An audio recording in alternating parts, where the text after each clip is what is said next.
dia faly miarabantsika rehetra izay mandre indray izao afatr'Andriamanitra izao. Androany ny ten'Andriamanitra izay tondran'Andriamanitra antsika indray dia ny hoe ahoana no ataontsika rehefa sendra mandalo ady sika na sendra misy olana eo amin'ny fiainantsika. Joba no jerevantsika satria matomo Joba napetraka ao anaty Baiboly dia ho fianarana ho antsika, izany hoe ho lesona ho antsika. Ka Joba dia tena nandalo ady mafy tokoa, nandalo fizantoetra, nandalo olana tena faran'izay goavana be dia goavana be tokoa ny olana natrehany. Fa misy lesona nefa raisintsika amin'ny fiainan'i Joba satria nandresy izy, nandresy Joba tao ambadik'ilay ady mafy natrehany dia nandresy izy, ary izay koa no irintsika. Tsarovy tsara fa ny fandresena rehetra dia mialoha ny ady avokoa, izany hoe aorianan'ny ady ny fandresena. Ka ndao arô jerevantsika raha ny lesona voalohany izay raisintsika avy amin'ny alalan'i Joba. Voalohany aloha, Joba dia voambaran'ny tenin'Andriamanitra hoe lehilahy marina sy mahitsy ary natahotra an'Andriamanitra ka ny fadiny ratsy.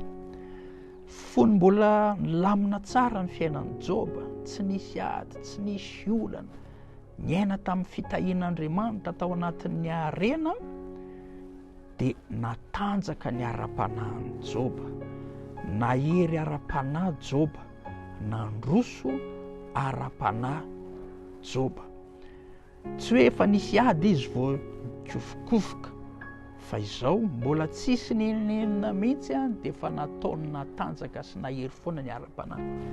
Lesona lehibe ho antsika aloha izay. Indraindray tokoa mantsika miandro hoe tonga ny ady, izay tsika vao manatanjaka sy mampandroso ny ara-panahyntsika. Fa zao tsika mbola milamina tsara, zao tsika mbola misaotra ny tombo fatahian'Andriamanitra, zao ny fiainantsika, mbola tsisy ady, mbola tsisy olana, dia izao lesona ho antsika. Aoka tanjaka foana ny ara-panahyntsika satria ny fahatongavan'ny ady ange tsy hampoziny, tsy nampoziny Joba ny fahatongavan'ny ady teo amin'ny fiainany, fa tonga tampoka. Indraindray koa tsy hampozintsika ny fahatongavan'ny ady sy ny olana eo amin'ny fiainantsika, fa izao misy ny ady, misy ny olana, dia ilaina matanjaka. Izao ny voambaran'ny tenin'Andriamanitra hoe raha reraka amin'ny andro fahoriana ianao dia kely ny herinao. Raha vao kely zany ny herintsika dia rerakitsika amin'ny andro fahoriana. Lesona faharoa dia izao.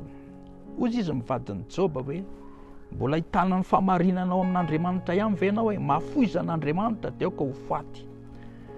Fa Joba tsy nialana nafoy an'Andriamanitra. Lesona lehibe ho antsika izany. Tao anatin'ny ady izany Joba tsy nafoy an'Andriamanitra izy, na dia nitaona azy ary mivady dia nijoro izy, tsy nafoy an'Andriamanitra. Ny olana lehibe tokoa amintsika mpino dia izao. Rehefa mandalo ady tsika, mandalo olana, na eo amin'ny fiainantsika na eo amin'ny tokantranontsika, dia indraindray misy vahaolana faran'izay ratsy raisintsika dia ny miala amin'Andriamanitra. Verin-dalantsika, tsy manompo an'Andriamanitra intsony. Eto dia mahatsiaro ny zanak'Israely, na teo anoloan'ny ranomasina mena, na teo anoloan'ny rano mangidy, na teo anoloan'ny hevitra, dia ny zavatra ataon'ny zanak'Israely foana dia izao: andeha hiverina any Egypte izay, hiverina any Egypte izay, tsy ariavana izay manaraka tao amin'ny toerana ity. Tsy vahaolana izany. Lesona nomeny Joba antsika dia izao: na ady mafy takan'inona ary nanjo azy, dia tsy niala tamin'Andriamanitra izy. Aza miala amin'Andriamanitra ianao, fa ny fandresena dia eo alohanao. Lesona faharoa izay lesona fahatelo azafady nomeny Joba, dia ozy Joba hoe tsy ny soa ihany ny raisina avy amin'Andriamanitra fa ny ratsy koa. Andriamanitra ny nanome, Andriamanitra ny manaisotra hisaorana ny anarany. Tena mba nahafinaritra azy toe-po sy toe-tsain'i Joba izay. Joba zany dia nahafantatra mihitsy Andriamanitra ny nanome azy an'ireo haren'ireo, Andriamanitra ny nanome azy an'ireo fitahian'ireo, ary Andriamanitra koa ny manam-pahefana anaisotra an'ireo ary dia nisaotra n'Andriamanitra izy. Zany hoe Joba zany dia nino ny fiahin'Andriamanitra azy, hoe Andriamanitra miandraikitra azy dia Andriamanitra ny nanome matoa misy zavatra mitranga eo amin'ny fiainany dia navelan'Andriamanitra hitranga.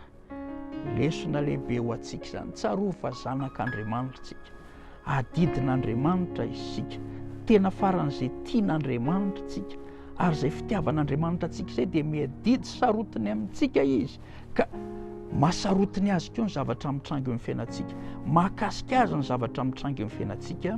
Noho izany mila amboaritsika ny fotsika sy ny saintsika hoe zanak'Andriamanitra. Indraindray mantsika lasa miasa saina, tebiteby, tsy mahita tory, fa izao ny lesona ho antsika.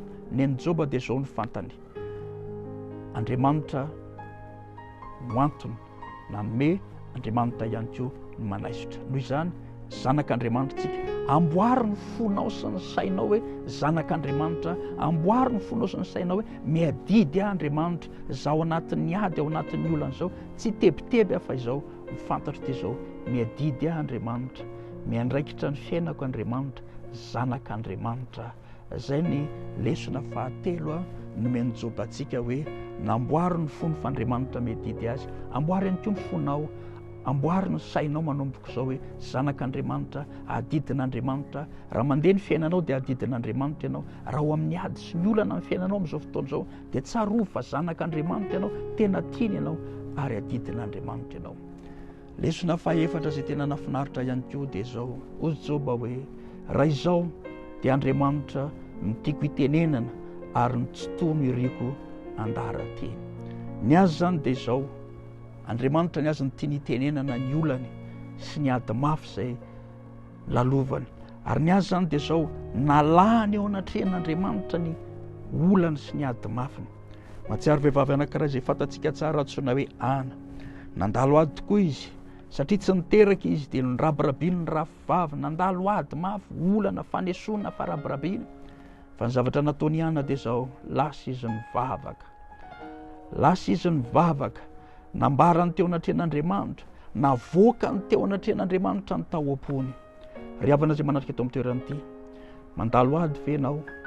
Mandalo ady ve ny fiainanao? Mandalo ady ve ny tokantranonao? Mandalo ady ve ny asanao? Mandalo ady ve ny zanakao sy ny ankonanao? Eny, lesona lehibe ho antsika Joba.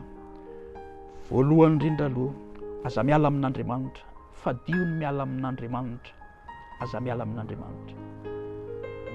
Faharoa, aoko tsapanao fa zanak'Andriamanitra ianao, aza dino fa zanak'Andriamanitra ianao.